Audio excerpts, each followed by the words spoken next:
Welcome back to another edition of the Washington Nationals here on OOTP 27. And as you can see, we are sitting here at the beginning of the offseason, about to prepare for the 2032 campaign.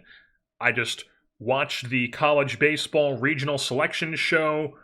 I watched Lance Brosdowski's interview with Dan Herron, so I'm just baseball up right now. I'm just juiced up, ready to go. I needed to do something baseball, so I figured, why not do the offseason here? Alright, so just starting off with the first things first here, Nick Lodolo, he did indeed meet his vesting option. I think it was 180 innings that he needed to meet. Or I don't think that's correct. 180 plate appearances, that's not correct. That's got to be innings. Yeah, it is. Okay, so no, that's the bonus. So it has to be innings. It has to be innings. He hit the vesting criteria. It's just some weird visual glitch, I'd imagine, there. So he's renewed for a $4.36 million contract for this upcoming season, and for what he provides, I'm totally cool with that. So we're going to have another year of Nick Lodolo. As far as what the pitching staff looks like, it's a bit of a log jam. So, I would say that Harris, Lodolo, Rodemaker, and Steinmetz have guaranteed rotation spots, especially with how good Steinmetz had a 3.5-win season. So did Rademacher. So both these guys are going to have rotation spots. Obviously, we're not going to take Jerry Harris out of the rotation. And then Lodolo is going to be a starter as well. That only leaves one rotation spot. Now, injuries happen. You do need depth. But how I have this bullpen sorted out right now is these middle relief guys are guys. Just ignore the roles. It's just tiers of how I'm sorting it. So everybody who's listed as middle relief are guys that I'm thinking are guaranteed spots in the bullpen, basically just because they're proven guys. Obviously Matamoros, Hollick, and Rodriguez. If I had to break this down into another tier, these are the three untouchable guys. These are the three guys that we need to have in high leverage for us in our bullpen. And then you have this next tier of guys that I think are going to be in the bullpen. We need at least, I would say at least two of these lefties. Alcia, we have him extended through 2036 to a team-friendly deal. I think he's more so proven that he's a reliever/follower at this point than he is a starter, which is unfortunate, but, still useful to have. And then Ortiz, who has no options, but he's still on league minimum, I believe. Yeah, still on league minimum. He's put together back-to-back solid seasons for us. I feel like he's rewarded with a spot. Wellington Herrera coming off a really good season in our bullpen and high leverage. I feel like he's probably rewarded a spot, but if anything, maybe he could be on the outs. We trade him something, or we open up a spot. Who knows? And then Ryan Lambert as our big swing and miss guy. Had a horrible season with the ERA, but was really good as an opener for the most of the time. But I'm not sure if we're even going to have an opener this season is the other thing. We might have one, depending on who ends up being our fifth starter. But just looking at these four guys, unless something goes drastically wrong with how their season ends up in 2032, I don't believe that any of these guys are going to be openers, or any of these guys are going to be followers, rather. So Lambert, he does have options, too. He has 1.2 estimation for the arbitration, and he has an option year. So he could definitely stick around. And that's 7 guys right there. So you only have one spot open for the bullpen and one rotation spot. So out of all these, long reliever guys who I think are borderline relievers, Sakura might be somebody I'd look to move on from this offseason. Try to trade him, get something for him, something less expensive. And, he had a good season, but I feel like we just have a lot of players who we need pitching. And Sakura is somebody I would not mind moving on from. I just don't think he's a starter at all. He expects to be a starter, but I just don't think he's a starter. He's never proven that he's going to be a starter. I just don't think he's going to be starting, and I think we have other options we would prefer to be starting over Sakura. So that's what these long relief guys are. They're dudes who are on the outside looking in as relievers, so it's Sakura, and then Miguel Sime, who has not fully developed any of his overall quite yet, but he's put together back-to-back good seasons. 3 straight good seasons. 4, if you count 5. Okay-ish. 4 straight seasons from high A, 2 straight in double A. Missed a lot of, or I guess 2028 was combined between the two, and then 2031. So that's 3 seasons. I can do math. Jesus Christ. Triple A, good year for him down in Rochester, but he's still not really developing any of his ratings here. He looks like he could hang against righties, but, not really any control there whatsoever. and he's a guy who is on the 40-man, obviously, has only one more option year. He's a guy on the outside looking in for me. And then Roberto Mansour-Hughes, we picked up in the Dylan Cruz trade, another guy on the outside looking in as a potential relief option. And then all these dudes listed as emergency starting pitching are guys that could end up either in the bullpen or as the fifth starter. You got Francisco Pazos, who's a 55 potential, had a good season in AAA for us this year, and had a good season in 2030 in AAA when he wasn't hurt.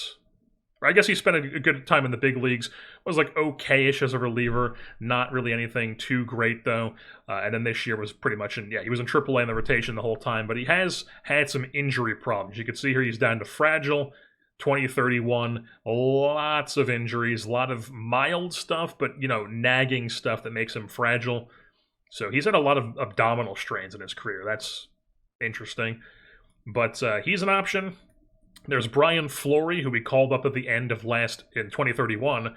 He was a 5th-round pick for us in 2028, coming off a 4.5-win season in AAA for us after being dominant at high A in 2030 and then ending the season in AA with Harrisburg. Did he win the best?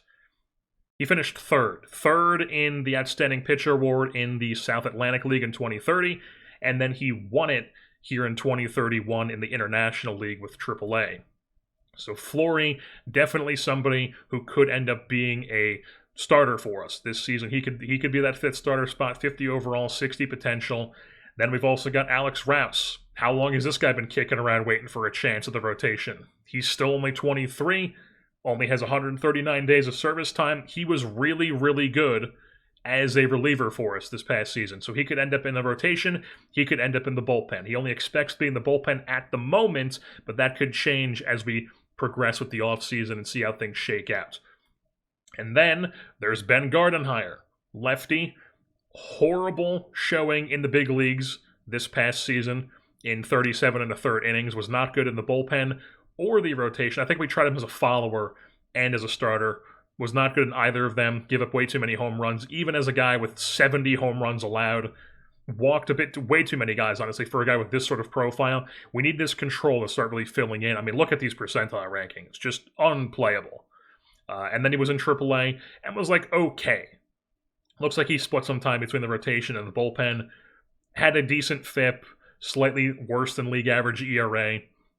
But, we would like to see better from Gardenhire. But he's still a guy who is interesting. He's a lefty. We need lefties around, obviously. And obviously only 78 days of service time, has 2 options, still plenty of league minimum season for him. And then we also have Dax Hardcastle, who, as we know, was also quite good in the bullpen for us here in 2031. Barely pitched in AAA in 2031, wasn't good down there, but in the big leagues, really, really good.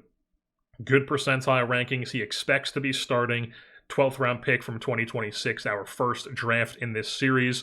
And he looks like a guy that we would be, honestly, very interested in starting. So we have all these options, and I would say the 3 frontrunners for me are Hardcastle, Flory, and Rouse in no particular order. Those are the first 3 guys, and then I would say that Gardenhire and Pazos are like the next tier of possible starting options. But like I said, we only have 1 spot open for one of these guys in the rotation, unless we do a 6-man, and then we'd have 2 spots open, which I guess we could do, because we do have enough arms to where then we would have these 7 guys as our relievers, and then with a 6-man rotation. So you just don't get 8 relievers, but it could be an option. But like I said, Flory, Rouse, and Hardcastle, look at their ratings once again. Flory coming off his AAA Best Pitcher in International League Award season. You've got Alex Rouse, who's been in our system for a long time. 3 straight seasons in AAA here for us. I guess he split 2029 in AAA, but not a great season in 2030. That was when he got hurt right away. And then this past season, 2031, really good in AAA, ends up in the big leagues, and was really good up in the bigs as well. And then same sort of thing with Hardcastle. Was also really good in the big leagues in a reliever role. Got a couple starts towards the end of the season spotting guys with injuries, but for the most part spent it as a reliever and was just very good. So those are our 3 guys that we're looking at here for that rotation spot. And then these 2 guys are Cameron Flukie, who unfortunately just hasn't turned into what we hoped he would have been. Now, trading him right now would be trading him at his absolute lowest value, but I do still think that we are going to be looking to trade him this offseason. This contract doesn't get anything too crazy, but like, I don't want to be locked into Cameron Flukie for this long, but at the same time, what other team is going to want to pick up Cameron Flukie's contract? So we might just kind of have to have him on the team. He does still have options, but he has enough service time to where he could decline an option. So we can't really rely on the fact that we can just kind of stash him in AAA. And a lot of these guys like Flukie that we extended long-term on these team-friendly deals, we were hoping, we were going to have as much success. Like in the Marlins series last year, pretty much everybody that we extended early immediately developed, and it was just seamless, like bang, bang, bang. Everyone was doing their job. Everyone developed. There was never anybody we paid and was like, shouldn't have paid that guy. It's been the opposite here with the Nationals, I feel like. We paid Flukie. He's looking like a guy I don't even want on my staff at all anymore, let alone somebody we were expecting to be like a front of the rotation arm for us. We extended Sakura, who I talked about, looking to possibly get off this season as well. Edwin Alcia is probably, him and Sakura are definitely the most useful of the bunch, but Alcia is a lefty, and, lefties are obviously just more valuable to have than righties if you have a good lefty. But none of them have turned into, like, front-of-the-rotation guys like we were hoping, or at least, like, a number 3 sort of guy. They're not even starters at all. They're not even 4 or 5 guys. So none of them have really shown what I wanted them to be showing. Flukie's probably, I guess, the best of the bunch, because he had a couple of good seasons as, like, a follower. But overall, not a lot positive with the guys we extended there. And then on the hitting side of things, we've extended a couple guys there too. We're like Brady House, who has had his moments, but for the most part, not anything too crazy. And we have 2 more years of him, 1 more guaranteed, and then a team option. He's somebody I'm going to be looking to move off of as we move on to looking at the bats here. We've also got Seaver King, who we extended after he had an offseason where he looked like he was going to be a legit second baseman. Ends up not being a legit second baseman, ends up as a utility guy, and now we just have kind of better utility guys too. He does still have options. He has less than the minimum service time to be able to decline an assignment, so we could theoretically just keep him around as a depth piece, which I guess I'm not totally against because he's useful enough to keep around in that sort of role, but he's not even hitting in AAA anymore, so he's just not very good at the moment. And then, he is a bit better. Like, he's got the 60 infield range and the 55 outfield range. But, we have a similar player in Nick Monastery, however you say this guy's name, out of southern Mississippi, which, by the way, I just learned that they had 10 straight 40-plus win seasons in real life, and they're hosting the Hattiesburg Regional again this season, as they seem to do like every year. But Nick Monastery, coming off a really, really good season in AAA with us, spent a year, looks like starting not doing much for Kansas City the year before, and then he was good with Sugarland in 2029 at the AAA level. But, you look at this guy, he could play all over the place. He's 55 at literally everything defensively. He's a high leader, and he's got options, and he's making league minimum. So it makes more sense to have a guy like this around as that super utility option than it would to have Seaver King. So Seaver King's a guy who we extended, didn't pan out, probably looking to move on from this offseason. Spencer Torkelson, we know his deal. We're probably trying to trade him this offseason. Maybe just kind of eating this contract, but at the very, we're hoping that we can, maybe retain, half of it or something and just get off the deal. Maybe there's somebody that's still interested in Torkelson. But whatever we can do, we're probably trying to get off this and have a different first baseman for us this season. I already talked about Brady House, possibly trying to get off of him. Eli Willits is another one that we extended, who, he was taken 1-1 it was 2025, 1-1 in 2025, and he's developed into this guy who just does not hit whatsoever, and I guess he's a really good defender, but he just does not hit at all. He just can't keep doing this, and he's not even a good enough defender to really overlook the fact that he doesn't hit at all. So Eli Willits, another guy we extended long-term, and his can definitely get up there to where it's, a bit worrisome to have a guy getting paid double-digit millions like this, and he's just a total nothing at the plate. I guess it's not a total nothing because he does have like 2-3 win seasons, but you know we've managed to have our team end up being to where Angel Feliz is our shortstop, and he's putting up 5 ZRs at shortstop in his first ever stint there for us, and he's a good, really elite hitter at that at that position as well. He'd be elite hitter anywhere, so he's not even just a good hitter for a shortstop, and we've got him extended through his age 31 season, and you know I would like him to be our shortstop. And then we've got like Luis Hernandez playing third base. We like him. We've got Ronnie Cruz playing second base. We like him. So like I guess we could do something where Feliz moves back to second, Willits plays short, and maybe Ronnie Cruz plays right field for us because he does have that capability. Did not mean to back off that page. Ronnie Cruz plays right field for us. He's got that 60 potential and right 60 range. So he definitely could play the position. But also, at the same time, I'm kind of looking to have our outfield situation be Wood, Sirota, and then in right field, I'm looking at possibly just running Zahir Hope once again in right field, and then having our fourth outfielder be Khalil Watson, who we picked up off waivers from Milwaukee at the start of 2031. You can see here, absolutely crushed AAA. He's been crushing AAA basically since this entire series started. I mean, look at this. Look at these numbers. Ever since 2026, he's just absolutely throttling AAA pitching, and no one has ever given him a chance. The Yankees gave him 14 games, probably as a Rule 5 pick in 2028, I had to imagine. That's exactly what he was. He was a Rule 5 pick in 2027, head into that season, did nothing for them. Or in 2028 he played. No, it was right before. I'm sorry, I thought this was January 2027 that they got taken. It was late December. So late December 2027 gets taken in the Rule 5, barely lasts in New York, gets back to Cleveland, is there for a bunch of years. Then the Brewers give him a 1-year deal. He's there for 2029, and then in 2023 they extend him, and then they DFA him at the start of the season, and then we pick him up. And he's just been mashing AAA pitching. He's still less than 30 years old. He's got that 60 range to where he can play all three outfield positions at least decently well. The corners, very well. Center field, he could spot you some games there as a fourth outfielder. He's got options, and he's a lefty who kind of struggles a bit against lefties, but he hits well enough against righties. Former shortstop, can't really play the infield anymore though, but still interesting enough. So I'm kind of leaning towards Hope and Watson as the right fielder, and then the fourth outfielder in Watson. And then we would have guys like Austin Verne in our system, who he has an option as well as a potential center field option for us, because we no longer have Ryan Lasko in the organization, unfortunately. He got claimed at some point in 2031.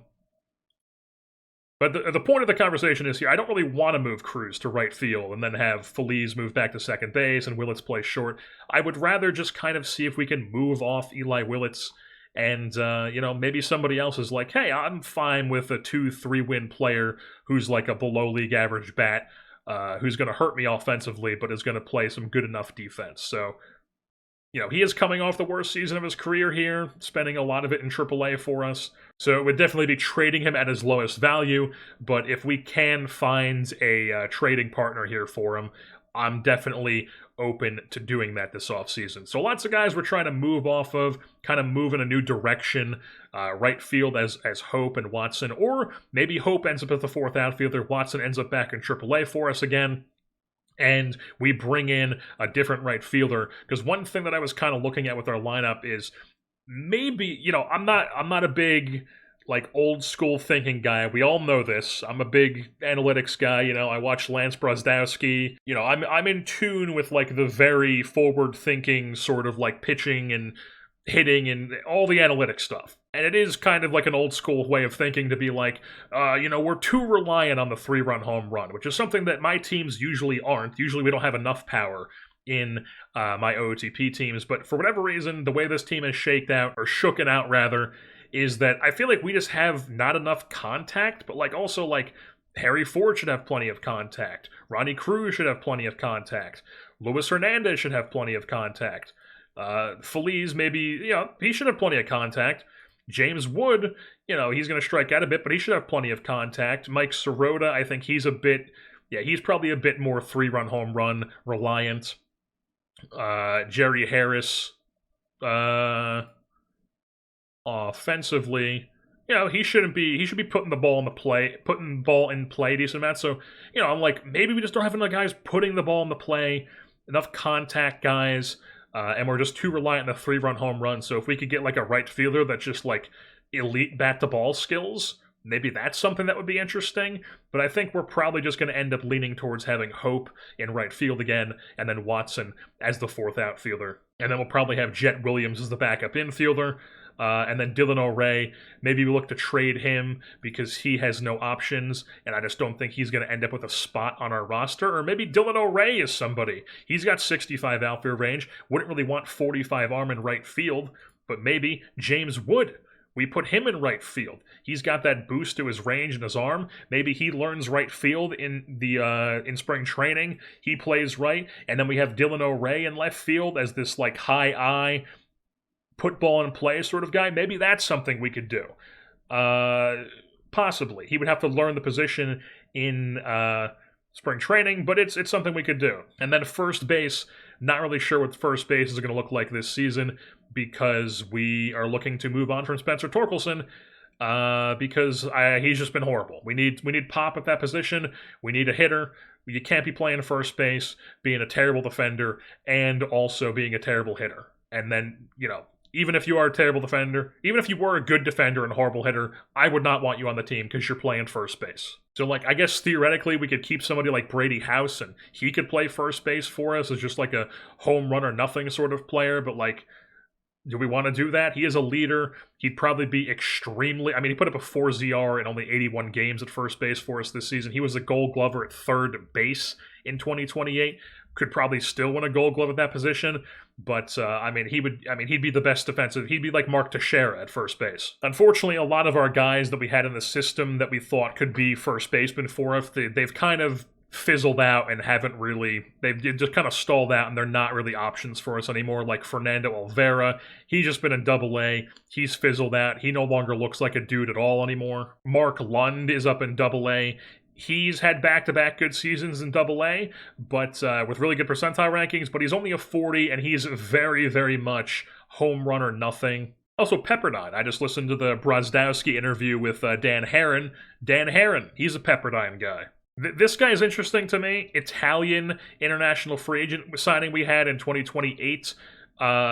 His ratings don't really look that great, but he's a guy who just absolutely mashed for us this season. In 2030, even in 2029, he was really good in rookie ball, 2 seasons in a row, then finally gets up to Advanced A in 2031. He's got a 213 WRC+. Let's see this. Just 99th percentile across the board here. 90th, 95th, 81st on the walks, 94th on the K percentage. Way too good for the level, even though he was 20 years old the whole season. So then we put him in AA, and he just basically does the exact same thing and puts up a 3.7 wins season with a 181 WRC+. But you look at his numbers, and you're like, or his ratings, and you're like, this guy's not really any good. He's probably not really a third baseman either. Probably a first baseman. You put him at first base, I guess he has a 45 potential. So I don't know, maybe this guy could be something.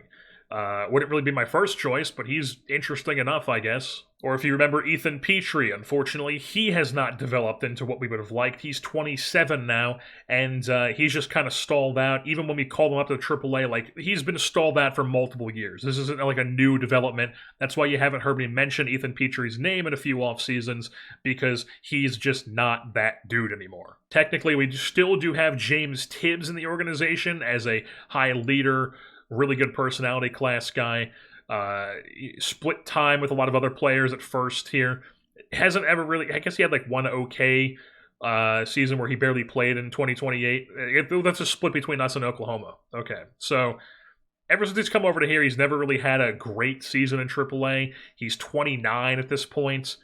Maybe he could be an option. He's a guy who really only is against righties, so if we did make him the first baseman, we would need somebody to platoon with him. And that's just basically what our in-system first base options are looking like.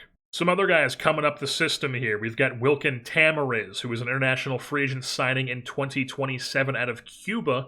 He spent a bunch of years in rookie ball, kind of lost track of him, I guess, and then this year he ended up in low A, raked, and I was like, let's put this guy in high A, raked there too, and now he's probably gonna, he'll be in double A to start the season, and he's a guy who doesn't quite know first base right now, but maybe we teach him how to play first base. He does have 60 range and 60 arm in the outfield, though. You can see here we've got the potentials up there because he wasn't really playing those positions. We were forcing him to play left and right, as you can see here in his strategy page. But he's an interesting player. Definitely have our eye on him. But as far as a guy who's going to play first base for us in 2032, I don't think that Tamariz here is the option for that. And now we're just getting to guys who, once again, are not going to be options for 2032, but could be options at some point. We got Bill Perez here, switch hitter out of Texas A&M U Texarkana. Crazy school to come out of. But once again, huge swing and miss. He's not quite home run or nothing, but some seriously good power for him. Got some really good percentile rankings here in high A this season. Spent 3 straight seasons in A-ball, kind of teetering around, then finally really broke out here in 2031, and he'll probably end up repeating high A, I'd have to imagine. I don't think he's going to be ready for, I guess we could. He'll probably start the season in high A, though, and see how it goes from there. Brian Whitfield is another guy we took round 4 in 2028. He's got high work ethic, adaptability. He was not so good in high A this season, but he was good in A-ball the past 2 seasons. 21 years old, but once again, not a guy who's going to be ready to play first base for us in 2032. And I should also mention that not only do we have all those guys I was talking about as potential starters in our system who were on the 40-man roster. How many were there? We have 1 spot open, and we've got 5 names. 3 of them I'm legitly considering in Flory, Rouse, and Hardcastle. Gardenhire is probably the next tier, and then Pazos. I don't know, they're probably both the same, honestly. But Pazos is extreme fly ball and fragile. But still, definitely somebody we're considering. So 5 guys that could end up in 1 spot here. And then you could probably even include Sakura as 6 guys for this 1 spot. And that's just on the 40-man roster. That's not including guys like Matt Pilkington, who is not quite eligible for the Rule 5 yet. He's fragile now. He's the number 30 prospect in baseball. He was our first-round pick in 2029, coming off a not great season in AAA. He was kind of just like holding his own, treading water, but was good the previous year in AA, and then the year before that was his draft season where he pitched 1 game, and what was it exactly? He tore a labrum. You've also got a bunch of reliever options still, like Josh Starcher here, who is in AAA for us this season. Had a decent FIP, struggled with the ERA, gave a bit too many home runs, which is something you'll see a lot in AAA. But he's 24. He's very unhappy because he wants to be in the big leagues. He is not quite eligible for the Rule 5 yet, but definitely somebody we have in the system that we're either going to trade or keep around, who knows? But we just have so many arms. Now, this guy's a reliever, but we still have a couple other starters that could be options too, on top of all the 40-man guys that I was talking about. Brian Stone here, he's a relief option. He is coming off back-to-back good seasons, or I guess 3 straight good seasons through our minor leagues. He's in AAA, 24 years old. He's not eligible for the Rule 5 either, but, throws hard, ground ball pitcher. Not the greatest control, but high leader adaptability. Definitely still interesting. And then down in AA, you've got all these other guys. You got Norbert Barber here, who was a 2030 selection for us in the 3rd round, coming off a 2-win season in AA. Not quite ready for the big leagues, but, holy trifecta. He is getting a lot of pluses recently. He could be a guy who makes his way up, and he's another option for us. Probably not this season, but, within the next 2 or 3. We've got Matt DeLeon, who was our first-round pick in 2030. Another lefty. He's coming off a 3-win season in 2031 with Harrisburg. Some decent percentile rankings. He expects to be playing in the major leagues. He'll probably start the year in AAA because he's another guy who's not quite ready for the Rule 5, but is around as a guy who is starting pitching depth for us. How about Eric Kleeman, our first-round pick in 2031 out of Ball State? We know about him. We literally just took him a couple episodes ago. And he went straight to AA from college at Ball State and held his own. He was treading water, essentially. But, decent percentile rankings. He could be a fast riser, high work ethic. We're keeping an eye on him.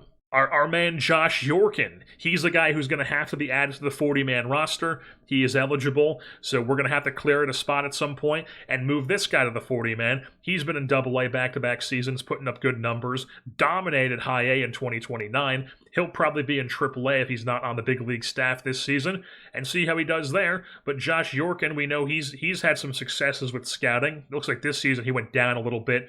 But in the offseason, he had a bunch of stuff heading into the year where he went up, and then he also improved his velocity, as we know, through the dev lab. And also, it's just funny to say York in it whenever we talk about this guy. How about some other reliever options? Eric Agro, 24 years old, he's in Double-A, putting up a good season. Not quite eligible for the Rule 5 draft. We have Mike Alms, 24 years old, 7th round pick in 2029, putting together a good season in Double-A. He is also not quite eligible for the Rule 5 draft. Who else do we have here? Kevin Yoder, guy who has no idea where it's going, but he throws hard, has nasty stuff, fastball slider combo. Once again, putting a good season in Double-A. 17th round pick in 2028. He's developed quite well. He is eligible for the Rule 5 draft. And then you got Mateo Reyes. He was a 2030 round pick for us as a reliever. He looks like a guy who could be in the big leagues even this season if we wanted him to be, coming off a really good season in Double-A. I mean, look at these percentile rankings through 46 2/3 innings for this guy. He's also a guy where you get a stamina bump to him, he's suddenly a starting option. We'll probably throw that on his dev lab here for this offseason. And that's just Double-A. You want to talk about guys we have in High A? How about Bobby Engber here? 50 potential, captain personality class, big-time movement, average stuff, but, could go up with a dev lab at some point. Dominated A-ball, back-to-back seasons. He'll be in Double-A this season. How about Zach Joseph? He was a guy we took in 2031 in the 4th round out of Coastal. We have a ton of Coastal guys. Cameron Fluke was Coastal. Bobby Matamoros is Coastal. Zach Joseph is Coastal. How about some more relief options? Justin O'Connor here, 2029 at a Pepperdine in the 10th round, coming off a really good season in High A for us here. He'll be in Double-A to start the year. How about Adam Ridnour? We just took him in 2031 in the 5th round out of a college that I've literally never heard of in my life. In Wisconsin, sure, whatever. He looks like he could be really nasty. He was really, really good in limited time in High A because he went straight from college, a college I've never heard of once again, to High A ball. And putting up these percentile rankings, he'll probably be in Double-A. And I also need to still clear out a ton of minor league guys. We need to go through these levels and just get rid of some guys that are dead weight, possibly trade some of these guys who just aren't going to make the big leagues for us. But also at the same time, like, who are we going to trade them for? Are we going to be able to get anything? Because we just have so many of these guys, and obviously we cannot play them all. But also at the same time, it's fun to just be like, dude, look how good our High A team is. And then you thought we're done here in High A? No. We got Rich Walters here, another lefty out of Loyola Marymount, 9th round pick in 2030. He had a 3-win season as a reliever if you round up in 55 innings. Really good percentile rankings. He'll be in Double-A to start the season. How about Ramon Huron here? He's a lefty. International free agent signing in 2027. He's down in Fredericksburg. He'll probably at least be with South Atlantic. I mean, he looks like he's too good for that level. He'll probably go in South Atlantic and then work his way up at some point to Double-A this season. But this guy, another dude we have in the system, 55 potential. And you may be asking yourself, all those guys I just showed you, where does our minor league system rank out of all Major League Baseball? 15th. I mean, you tell me other teams have better? What it probably is other teams have a couple guys that are like 70 potential, and then we have a lot of guys that are like 55 potential. And a lot of them are relievers, and then a lot of them are pitchers, and we don't have too many hitters in the system. But we got a couple. We got a few. Feast your eyes on this guy right here. Could be a center fielder for us at some point. 23, almost 24 years old, 3rd round pick in 2029. His ratings look like he could be quite good if this all fills in as a high OBP doubles hitter, as a player who just put up a good season in Double-A for us this year. 2.3 wins.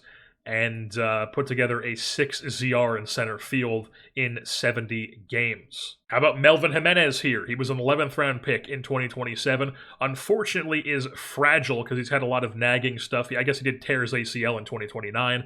But aside from that, it's been mostly nagging stuff. He's had a couple like multi-week things like hamstring strain, patellar tendonitis. But the big one is the torn ACL that he also had a setback on, so that's probably what made him fragile. But still, fragile. Looks like he could be a really good catcher. Maybe he's somebody we look to trade in this offseason because we've got Harry Ford locked up for still a couple more. How long do we have him locked up for? He's currently 28, almost 29. We've got him locked up through 2035. He's about to enter his first $25 million flat season, and then he'll have 4 of those in a row heading through his age 32 season, and then he'll be entering free agency. And he'll be 32, almost 33. So, we're not going to have Harry Ford forever, obviously, and Melvin Jimenez does look on paper like he could be an interesting catching player for us or a catching starter option, but he also is fragile. That's probably not going to hold up, especially at a position like catcher. So maybe he's somebody we look to package with a couple other guys this offseason and maybe get ourselves a really good first base bat to add to the mix to our team here. All right, we decided not to end up going with Mateo Reyes as leaving that last spot for him. We have done our 12 players. First one, Dax Hardcastle, trying to tap into some of this control. He's already got 55 movement. If we could get this control up into the 55 range, that would be fantastic. Then we also have Alex Rouse trying to improve his control. That was like the one thing that he was just not good at whatsoever this season. Had a crazy strikeout rate, didn't give up any home runs, but his walk rate was big time not good. So if we could try to tap into some of this control, get it to 45, maybe get a potential boost as well, that would be ideal. Then we move things on to Bobby Matamoros. Pretty self-explanatory with this guy. He's got the high adaptability work ethic.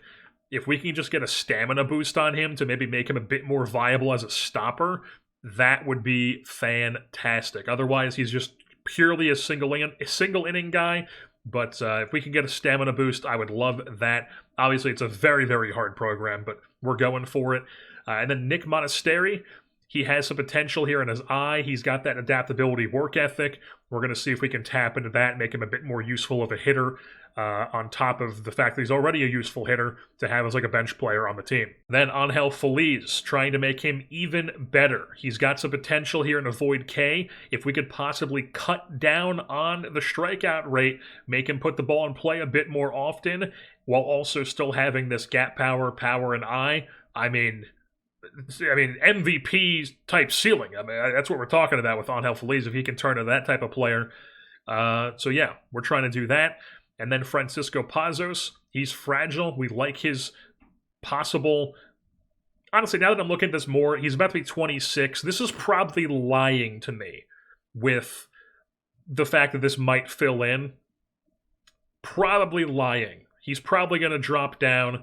So we're going to rethink Pazos, but we'll go over the rest of the guys before I put in another guy. But Mac Pilkington, we are indeed trying to improve his strength and conditioning as the number 30 prospect in baseball. He's fragile. We took him in the first round in 2029. He's a Jersey guy. We got to do what we can to get this guy on the field and not being hurt all the time. Plus, he's got the adaptability, which I believe adaptability is like the number one important thing for the dev lab. I'm not 100% sure, but I believe it is. And then we've got Matt DeLeon trying to increase his pitch movement. He's already got the 55 potential for control, the 60 for the stuff, but his movement is only 50. So if we could possibly get a bump to his movement potential, that would be fantastic. He also has high adaptability. And then we move things on to Jared Crosby. Pretty self-explanatory with this guy. He has the work ethic and the adaptability. All this other stuff already looks great. If you could get a power bump, get this up into the 50 range perhaps as a power potential, I mean, look out. We got ourselves a dynamite-looking outfielder if he can actually fully develop. And then we move things on to Miguel Fonseca, who is a first base prospect we have in A-ball. Kind of got lost in rookie ball, just kind of an international free agent guy I signed who I just kind of lost track of. But this year he really broke out, got into full season ball, 24 home runs, 27 doubles, a lot of 94 plus, 99, 98 percentile stuff with his bat. If we could get a power bump on him, maybe bump this potential up even more, fill in the current power a bit more. I mean, he could be a guy that we're looking at as our first baseman of the future here within a couple seasons if he continues to develop. And then we're trying to improve the endurance on Mr. Eric Agro here. I feel like he's got the perfect profile for it. He's got high adaptability. He's already got 3 pitches. He's got the high movement control profile that I love to have in starters and relievers alike, although more so starters. And he's got 30 stamina. If we can just bump the stamina up a bit, suddenly this guy looks like he might be a starter potential for us. And then the 11th guy in here is Norbert Barber, 2030 round selection for us. He has not great movement, decent enough stuff, and all this success that we've had with guys like George Kirby and Shane Rodemaker, who have these high control but sub 50 stuff and movement, has kind of made me start to believe that I should be focusing control way more than I have in the past, which is always something where I've been like, oh, our guy is 45, he's good enough. Now I'm starting to think we need way more than 45 for everybody. I'm sure people or other people have subscribed to this way of thinking for years at this point. Just me being stupid and being like, oh, I want the guys with stuff and movement, baby. But, I've always been a big control and movement guy. But we're starting to have success with these guys that don't have any stuff or movement, but they just have really good control. So, long story short, he's got the really good personality class. We're trying to bump up his control potential if we can. And then for the final spot, just kind of a wild card here, Claude Dalpene, wherever you say this guy's name, the Italian we picked up in international free agents in 2028, just out of nowhere kind of just put together 2 really good seasons, or I guess 1 really good season. He was really good in rookie ball the past couple of years, and then finally gets into full season ball this year at age 20 and just tears it up. In only 81 games at AA, he ended up winning the Platinum Stick and the Most Valuable Player Award in the Eastern League. So clearly this guy's doing something. I'm just kind of trying to bank on the fact that he just kind of broke out this year. Maybe he's already kind of due for a scouting upgrade here. So maybe combined with the dev lab, we're able to turn him into a bit more interesting of a player. Because you look at these ratings right now, they don't seem too great. I do have a scouting update on him coming in, so maybe this power is a bit different. But for now, we're trying to throw him in as a wild card as our 12th guy here in the dev lab, trying to improve that plate discipline, because that's by far his worst thing. Plus, it would be pretty sick if we had an Italian-born first baseman on our team. That'd be pretty cool. Once again, doing a check-in before I do the full recap of the offseason, looking to possibly extend Jerry Harris, because I was just like, he hasn't really totally broken out yet, but he's only really had 1 season where he's been the guy on our team for the whole year, or at least one of the guys. And I figured, what would it take to extend him here? I've been looking at the arbitration numbers. The projections are minimum for this upcoming season, then an 8.5, 14, 18, 21. I go to extend him, apply long-term demand for a 7-year deal. He wants $75 million when he hits free agency. $75 million during my peak. I don't think that's happening, Jerry Harris. I think you're going to be playing for the Dodgers in 2037. And we have reached the point in the offseason where the awards have been given out. So starting things off with the National League MVP, Elly De La Cruz, his 2nd MVP in his career. He has led the National League in wins above replacement for 4 straight seasons from 2028 through 2031. I mean, he drove in 119 runs, scored 116 runs this year, led 3 straight years of leading the league in stolen bases as well. I mean, he's crazy. He is an absolutely crazy player. And he's still a really, really good defensive shortstop as well. So, Elly De La Cruz, just an insane player. Runner-up was Pete Armstrong. Corbin Carroll finishes 3rd. Definitely do not look up Connor Griffin's high school. And then we had 2 players get votes with Angel Feliz and James Wood. Moving things on to the American League, it was Jackson Holliday, as I thought, but it was a bit closer because Quinn Holm hit 71 home runs. So, the sheer power numbers there gets him towards the top.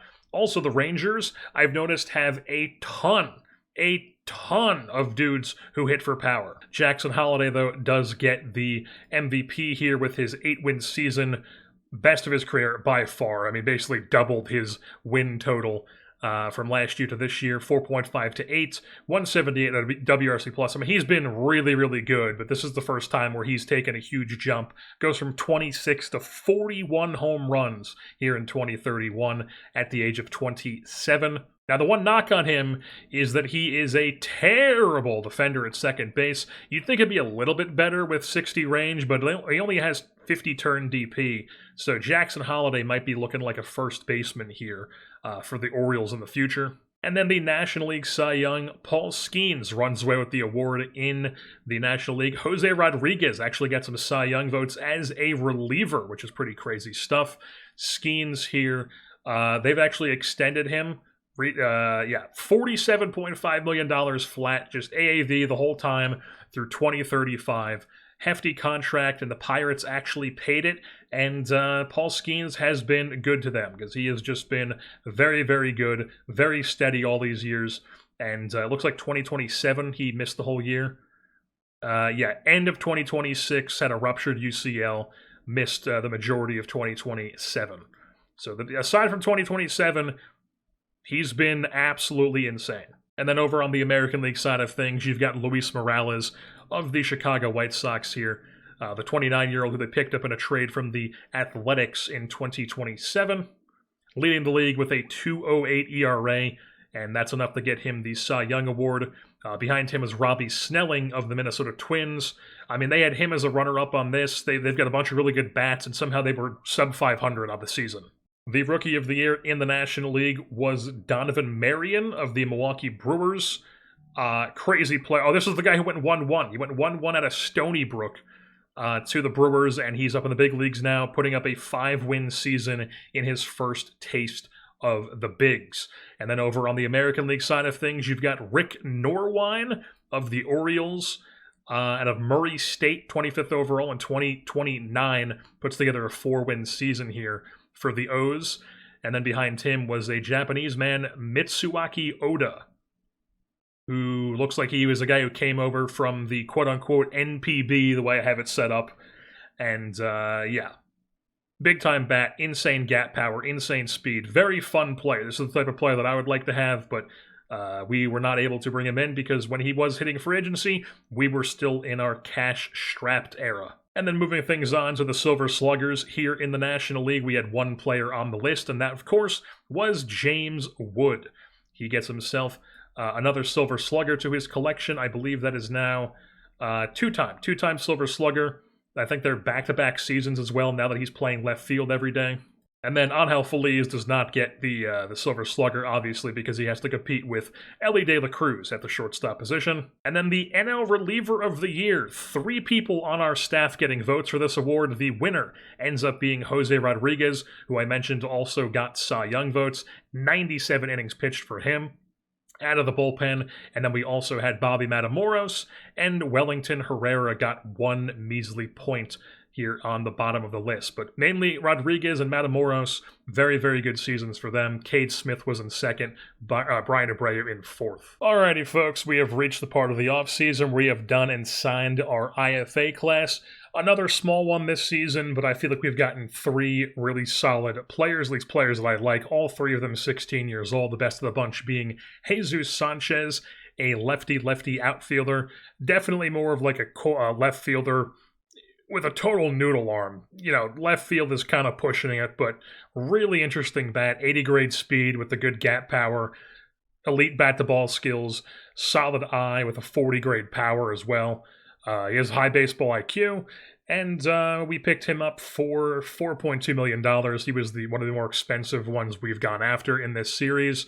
And then there was Wei Lee, a Taiwanese infielder, who also has a similar profile. He doesn't have quite the eye that Sanchez has, but he has elite bat-to-ball skills, 80 grade gap power potential, and then just elite speed and bunting. High work ethic as well. We picked him up for $2.4 million. And then the third and final one was Wilson Rodriguez. Definitely not a shortstop, definitely a second baseman. out of Venezuela. He has elite 80 grade speed to go with big time gap power, decent eye, and BABIP to go with it. Obviously, some huge swing and miss issues, but the power could outweigh it, especially with the speed and gap power combo he has going. High work ethic, picked him up for a measly $250,000. Alrighty, folks, we have reached opening day 2032, and it is time to go over everything that happened in the offseason. And after 2 off seasons where basically nothing happened, we've got ourselves a doozy of an offseason because a lot of things happened this time around. All right, so first things first, starting things off here in October. At the end of the season, we made a bunch of trades, got rid of a bunch of contracts we didn't want anymore. Some of them were dumps, some of them we got some interesting stuff back. First one, Cameron Flukie, and a prospect attached to make it more interesting to the Detroit Tigers. So Cameron Flukie is now on Detroit. No longer a member of the Nationals, unfortunately. Just never worked out for us, but now he's in Detroit. We also attached a interesting reliever to the bunch to make it more enticing for them. And then we picked up Isaac Pacheco here, who has some seriously good pop against righties. This was a very, very early in the off-season trade I did, where I was thinking that maybe I would platoon Pacheco and somebody else at first base. Ended up not being how things played out, but Pacheco's still good to have as a depth piece for us as a Major League ready first baseman. And then we were also able to pick up this guy, 45 potential, post-prospect starter type. You know, is he ever going to fill this control in? Who knows? Maybe. But we took a shot on this guy. He's in AAA for us as just an interesting sort of depth arm, not even on the 40-man roster. We left him exposed in the Rule 5, still nobody took him, so he's just in our system. Then we move things on to a big trade. Spencer Torkelson retaining 20% of his deal, which was just 1 year left, and Eli Willits, along with Rob Cedar, who apparently they have already waived and now has been claimed by Atlanta to be in AAA with them. And in return, we get Parker Pico, however you would say this guy's name, that a Michigan State real-life player. He was a 2026 round pick, or a 2026 year draft class guy. High adaptability, work ethic. He got hurt in spring training. Probably wasn't going to be on the big league roster to start anyways, but, he gets hurt in spring training. That ruins his chance to be on the big league roster from the get-go. But he's somebody I'm quite interested in, and he's going to be starting the year in AAA, seeing how he does down there. Interesting player. He's got an option year, so good gap power, decent enough all around the field. Figured he was worth the guy getting some value out of for Torkelson and Eli Willits. And then also Trevor Baumler out of TCU, who when I traded for him, he was listed as a reliever. He wasn't quite this good, and then he was actually a 60 at one point, I want to say, in the offseason as a starter. Yeah. And then he dropped, or no, he was a 55. Never mind. He was a 50. He was a 55. I think he was a 50 when we traded for him as a reliever. I was not expecting him to tick up in the potential. But he's another guy who's like post-prospect. He's 26. Is any of this stuff going to fill in? Maybe. He's in AAA for us to start the season, though. And then in case you're wondering, Spencer Torkelson, we retained 20% on that. I believe it was like exactly $6.6 million of the 33 he was due this season. We also were able to get off of Seaver King's contract. We were able to send him to the San Diego Padres, along with a couple prospects. Bobby Engber, starting pitcher potential guy, captain personality class, definitely a good player to have around. He's in high A for them. For whatever reason, he probably should be in double A. I don't know, maybe high A is probably fine.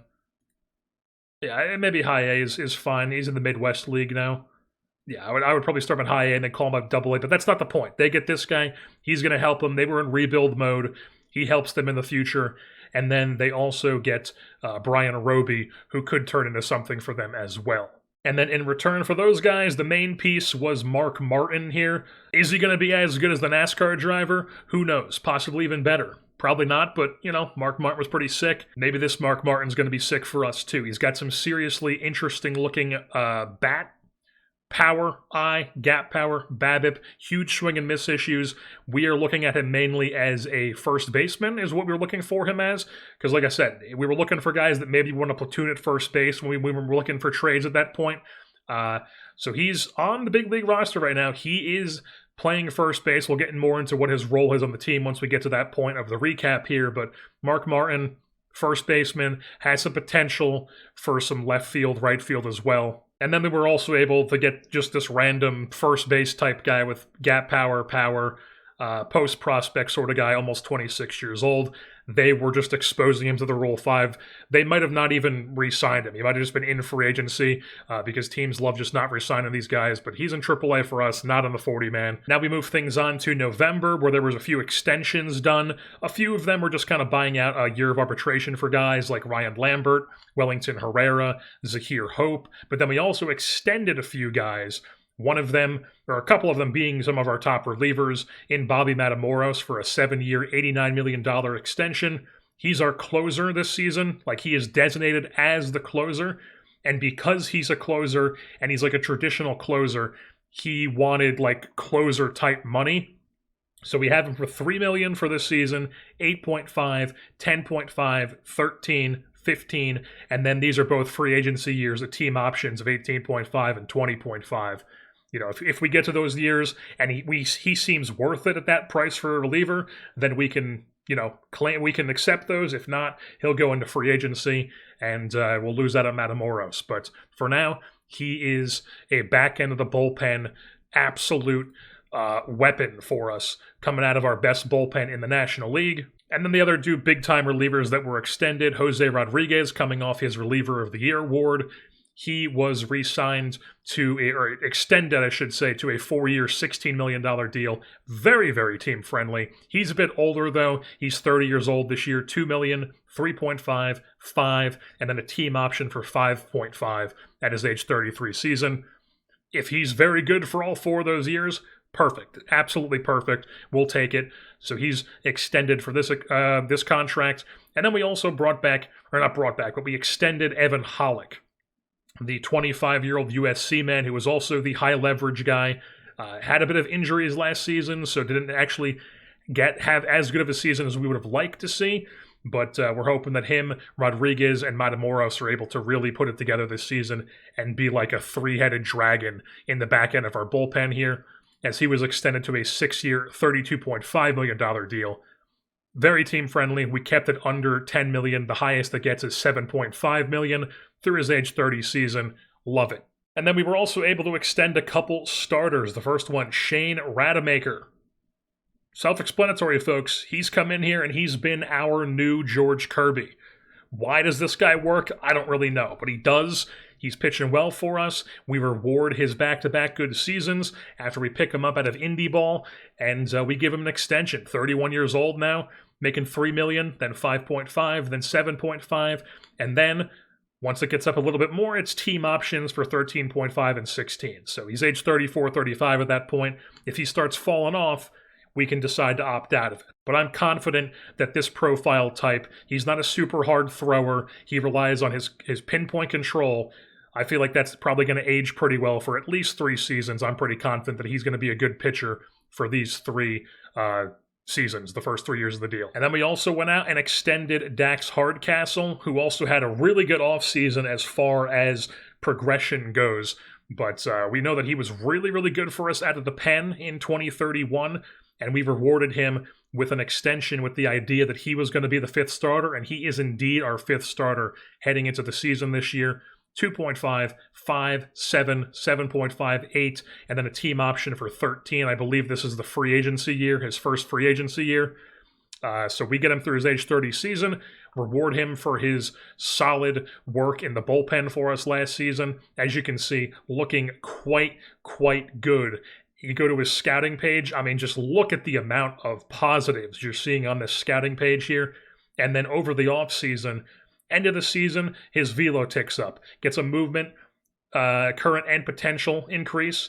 Then in November, the stuff gets increased with the potential stuff with the current control. And then in February, current control, potential control, velo ticks up again. Now all of a sudden, looking like an even better pitcher. Very excited to see what Dax Hardcastle can do for us. And then we ended up QOing Carmen Majinski, and he was able to sign a deal with the Seattle Mariners. No longer on our team, but I mean, you look at his ratings, very similar to what Dax Hardcastle could turn into for us. So we basically replaced Majinski with a Dax Hardcastle. Majinski here with the Mariners, he was able to sign a 5-year deal. Did not mean to back out on that. A 5-year deal, $190 million. I just was not going to pay a 33-year-old $38 million per through his age 37 season. So, the Mariners want to do that? Sure. He's still a very, very good pitcher, but how long is that going to keep going? Who knows? Then we move things on into December, where as we started getting closer and closer to the Rule 5, I was like, we need to open up some spots here, start really thinking of who we can possibly trade off our 40-man that we're just not going to be using or probably just stashing in AAA. Ben Gardenhire, no longer on our team. He is now on the San Francisco Giants. They're not even starting him. They're just using him as a traditional closer, apparently. So he's on their staff this year. We also sent them Travis Sakura, who's also on their staff. They are starting him on their ball club this season. And then we also gave them $3 million flat because they could not actually afford Sakura's contract. So we just gave them a couple million to make the deal go through. And then in return, the main piece we get, who popped up when I was shopping Gardenhire, and I was like, ooh, what if I give him Gardenhire and Sakura? Maybe that would make more sense. We get Brady Ebel. Hasn't quite fully developed, but he's got 65 potential, 45 at the moment. The BABIP and gap power are developed. We're waiting for this power to really get tapped into. Right now, it's okay against righties, but it's not so good against lefties. So we're actually platooning him a bit this season, but we're excited. I'm thinking that he's going to be a good player for us. I'm hoping it starts getting filled in and he really has a breakout because, as you can see here, the Giants never really gave him a chance to be like a true starter, and we are giving him that chance. And then we were also able to sneak another catcher out of them. Not really a catcher at the moment, only 55 framing, and still has some developing to do, but could potentially be a really interesting catcher if he ends up getting these future outcomes filled with the power and the eye to go along with at least an okay-ish framing. I would definitely need some development there in the dev lab when it comes to his defensive ratings to possibly think about ever really starting him, but still interesting enough. He's in Rochester here for us this season. We also had a really good player development update at the beginning of the month of March. A couple of the guys that had really big bumps were Kevin Yoder, who just looks like he just is insanely nasty right now. Has no idea where it's going, but fastball slider combo, insane. He's in AAA right now. I'm sure he might end up being in the big leagues whenever we need a guy, but he's not currently on the 40-man, and it's really getting tough to find spots on the 40-man here in this ball club now. Another guy who had a big bump here was our 9th-round pick in 2030, Rich Walters, the lefty, starting the year in AA. He got a big boost to his stuff. You could see here potential stuff, potential control, potential rating all went up. And then Mateo Reyes was the other big one, aside from Matamoros and Dax Hardcastle. Also, Eric Agro went up a little bit with his velocity. He looks even better now. He's in AAA. Fonseca's current power went up a little bit. Angel Feliz's current eye went up a little bit. He's even more useful. But Mateo Reyes, real big stuff here. His potential stuff goes up. His velo ticks up. His overall rating and his potential rating go up. And now Mateo Reyes, he's in AAA. Only pitched 46 and 2/3 innings is a solid sample size as a reliever. So he's in AAA to start the season. He's looking to be a fast riser through our system. He was a 5th-round pick in 2030 out of Baylor. And then before we go over what our team is going to be looking like heading into 2032 opening day, let's just go quickly through the development lab programs. The first set of them, Dax Hardcastle got a little bit of a bump to his control here. Another successful one was Matt Pilkington. Outstanding result of his strength and conditioning program, where he was apparently very fragile. Now he's just somewhat fragile. And then going along with that, also gets a random velocity bump. So now Matt Pilkington in AAA here is pumping 98 to 100 miles an hour from the left side. Crazy stuff. Move things on to the next successful one. Big-time movement increase for Matt DeLeon. It doesn't really look like anything actually happened here on this page, but according to this, movement rating improved by 10. So we'll take that. We also had Fonseca improve his power a little bit. We had Barber improve his control by barely any. And then Claude Delpain, whatever this guy's name is, had his potential and current eye improve a bit. And then moving on to the defensive set of dev labs, Jackson Wood, who is a super defender, prospect guy that we have in AAA. He was a 9th-round pick in 2026. High leader, loyalty, work ethic, baseball IQ. Never going to be a bat, but he's got speed. He can make some decent enough contact and can play all around the field very, very well. He's in AAA for us. He was able to learn left field and get a boost to that here in the Dev Lab. Luis Hernandez learned a new position, and it was center field, and his outfield goes up by 5 in error range and arm. So Luis Hernandez now with 60 range and 60 arm in the outfield, along with the 65 in the infield. So even more versatile of a player for us here, our starting third baseman. Neither of these pores actually had any noticeable changes, but then Mark Martin just randomly learned shortstop and had a 15 increase to his infield ratings across the board. So now, like I said, we wanted him to be a first baseman for us. Now he's looking like he could be a really, really good first baseman because he got a huge increase because he learned how to play a bad shortstop. I should also mention that the reason why Mark Martin made the team was because Brady House fractured his thumb in spring training. He's down to a 45 again, but the plan was for him to be the backup first baseman behind Ebel. But now it's going to be Mark Martin while House is recovering from his injury. And now taking a look at our team here. On the hitting side of things actually change a little bit against righties and against lefties. Where against righties, it's Harry Ford, Jerry Harris, Angel Feliz, James Wood in right field. Ronnie Cruz at second, Brady Ebel at first, Mike Sirota in center, and then Dylan O'Ray in left field. Luis Hernandez playing third base. On the bench, you've got Leno as the backup catcher, Mark Martin as the first baseman, secondary outfielder, Jet Williams as the main backup infielder, and then Zahir Hope as the fourth outfielder. And then against lefties, changes a little bit here. Basically, Jet Williams moves into second base because he crushes lefties. He's not a slouch against righties either, but he crushes lefties. So we're playing him at second base. That moves Ronnie Cruz into left field because Dylan O'Ray, he can hold his own against lefties, but he's a lefty hitter. And I figured why not get Jet Williams into the lineup against lefties. So O'Ray goes to the bench, Cruz to left, Williams to second, and Mark Martin into first base while Brady Ebel goes to the bench because like I talked about, he can't really hit lefties at the moment. We're waiting for that to develop a bit more before we start letting him hit lefties more. Whereas Mark Martin, on the other hand, should be able to run into a few home runs, walk a decent amount, get some decent BABIP and some doubles going. I mean, he's the same against both sides as a switch hitter. So Mark Martin, definitely excited to see what he can do. Another thing I should mention is that Jerry Harris, up to a 60 overall on the pitching side of things, looking like he's going to be primed for possibly a breakout season on the bump, and then also as a hitter, really starting to break out there as well. So we might be in store for a crazy Jerry Harris season. And as I showed during the earlier portion of the offseason, his extension that he wants, let's just throw like a random years on this, 7 years, even higher now. Even higher. No chance am I paying that, son. No chance. Well, now we flip things over to the pitching side of things here for the Nationals. Jerry Harris is your number one. He's the ace. Shane Rodemaker behind him, Nick Lodolo as the lone lefty, Jacob Steinmetz, and Dax Hardcastle is the 1 to 5. While in the bullpen, the back end of the 4 high leverage guys we've got, or even 5 high leverage guys, we've got Matamoros, Wellington Herrera, Jose Rodriguez, Evan Hollick. 3 stoppers here. We're doing 3 stoppers this year. And then Robinson Ortiz as the lone setup, 6 or later high leverage guy. Usually I would have like one righty here with him, but I just wanted to have Rodriguez and Hollick and Herrera be stoppers. So we're trying out a 3-stopper trio here with Matamoros as the closer, Ortiz as the setup guy.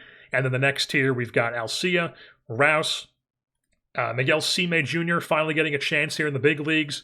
He looks like he could at least be able to pitch against righties, so he's up in the bigs, finally getting a chance after being quite good in the minor leagues for basically the entire time he's been here. And then Connor Prelip, still on this ball club as a long relief / middle reliever.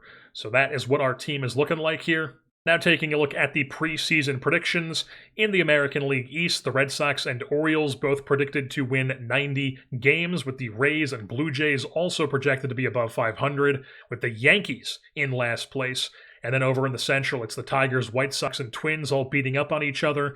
In the West, it's the Mariners, Rangers, and Angels all beating up on each other.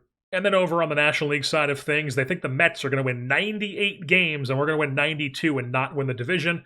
Then the Phillies behind us, Marlins, and then Braves. Over in the Central, it's the Brewers, Reds, and Cardinals as the cream of the crop. And then the West Division will be the Dodgers, Rockies, and Diamondbacks.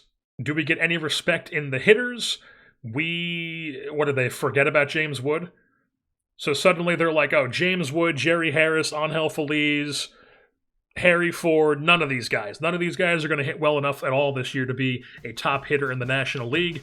And then over on the pitching side of things, no respect once again. So, as always, just zero respect for the Washington Nationals.